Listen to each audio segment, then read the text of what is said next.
also going to just combine things with the harassment of the Corsair and just generally be annoying and what have you. So it could go either way. All right. Let me see here. We're looking In like... my opinion, though. Yeah, it looks like ggaemo is... Expert. No, that's fine. He is saving up for those Mutalisks that are going to come forth. Well, that's them right there. So Mutalisks are coming out, and what it's probably just Scourge. Oh, that's true for the Scourge. Because they only had the one hatchery. If there was like more than one hatchery and a bunch of eggs morphing, I would have thought maybe Mutas, but... No, you're totally right. I'm not what I was thinking there.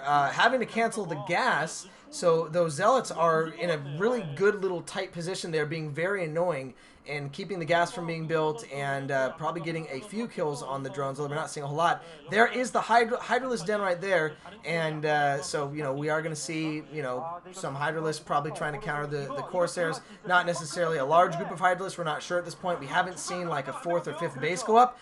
Okay, we are seeing some Dark Templars coming in here, and of course the Overlords are still slow. They're not going to do a whole lot here. In fact, they're probably, actually getting quite a few kills on the Zerglings. And again, there's not a lot of units out right now for ggaemo. Yeah, there's enough to deal with those Templars. There we go. There we go. He snuck in! Oh my god. Oh, there's an Overlord in the area, but he might still get a couple kills though. So wow, 6 kills on that Dark Templar before it dies, although 4 of them were Zerglings. But Stork, why didn't you send one of those to the bottom left? I know. There was no defense there.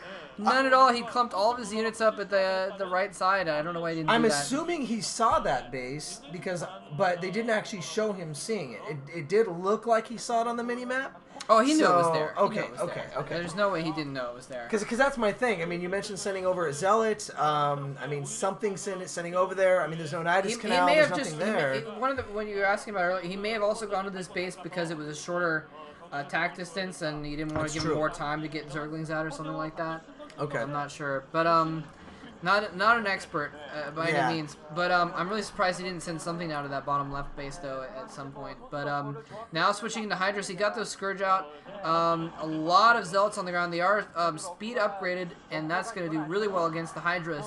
Hydras, like you mentioned before, actually several games ago, are good against Zealots, but if there's a speed upgrade, then that makes them more of a match. Right. And so they're going to be doing fine. Although there's a lot of units, he's going to push them back slowly and steadily, though.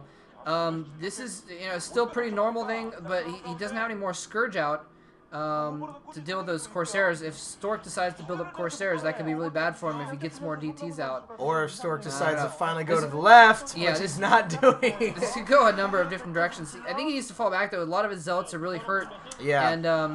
And they're going to be dying soon. Although he's pushing all the way into the natural expansion. My God. And ggaemo just does not seem to have anything to deal with. He's having to pull drones. Never mind, I was wrong. He did not need to pull back at all. Stork needed to proceed and kill. He's only lost a couple. He's only lost a couple, but they're all going to be really badly damaged. I think the next round of Hydras are going to start killing stuff off here. But ggaemo looking a little bit panicked there. Yeah, absolutely. I think that was actually a really good move. Stork, it's funny because I would say in the last maybe 9 months of play, he has gotten a lot more aggressive. That used to be one of the things with Stork, is to just kind of, hang back. Stork played a pretty standard game with quite a bit of harassing, but Stork recently as of maybe 4 or 5 months, has been getting really aggressive, sometimes like really, really aggressive, to where you're like, holy crap, is this the same Stork that I remembered in the dinosaur costume? And so, we're seeing a lot of that here. He's got this, marauding band of Zealots here, and, he's playing StarCraft his way at this point. He's trying to take map control, even though he doesn't have quite as much at this point, although I would say he probably does have more, because at this point he actually is higher in food count. He has the Dragoons out. He has a great composition to drive all of these Hydralisks back to their mommies here.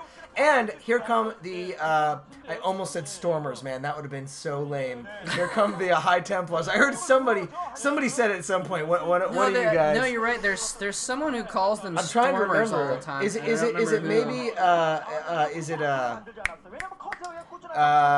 it might be one of the Blizzard guys, maybe. Yeah, that could be I don't know. I call them Stormers. Anyway, it doesn't matter. Whatever, who cares? Regardless, they are in fact Stormers, and that was a beautiful storm, decently dodged by ggaemo, but you can see Stork, it's interesting. We can see kind of the progression of PVZ a little bit here. Normally, well, I don't know about normally, but oftentimes you would see Protoss with a lot more Zealots and Templar and that kind of thing, and maybe some Archons. But Right. we're seeing a progression that they're getting a lot more Dragoons to accompany their army to protect against that Muta attack. Right. Because that's what's killed many a Protoss player is those 9 Mutalisks that run in and kill all your Templar in a matter of seconds and then leave you completely vulnerable to the mass Hydras. So he's got Dragoons instead. Dragoons also good against Lurkers, so it's a double whammy, but he's gonna move into his natural expansion. A lot of coming in from the other side, but Storm all over the Hydras. Oh my God, Storm slaughtering. Oh my God. If the next round of Hydralisks run after those Dragoons, they're gonna slip and fall in all the blood and guts because it is soaked. The ground is soaked, and he's gonna be able to take out this hatchery at the expansion. He still probably has a Storm left.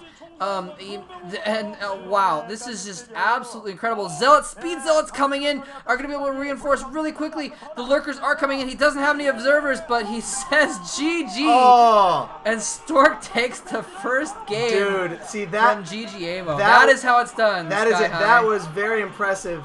And I want to try to find, as Lazy Link said in the Jangby versus Barracks game, panty wedding storms. Those were some panty wedding storms. Stork's girlfriend is getting hot and bothered right now after watching those, and Stork has to cool himself down. That was very impressive. You just saw the orange converging on the purple, and the orange just go psh. And that just goes to show how important it is to get those High Templars sniped off with Mutalisks or something. Right. Even if it's just Zerglings or Hydras, you need to do that. Otherwise, your army just dies. We just saw the result. And imagine if all those Hydralisks, probably 5 or 6 dozen Hydralisks, had converged on just, Dragoons and a few. Oh, it would have been Zealots. gone. Yeah. Well, I know Steve is happy watching this because he likes Stork, and it's always good to see Protoss defeat a Sauron Zerg build, even if it wasn't that great of a Sauron Zerg build. Right. So, all right, we're going to move on to the game 2 and see if ggaemo is going to catch back up here. Ggaemo.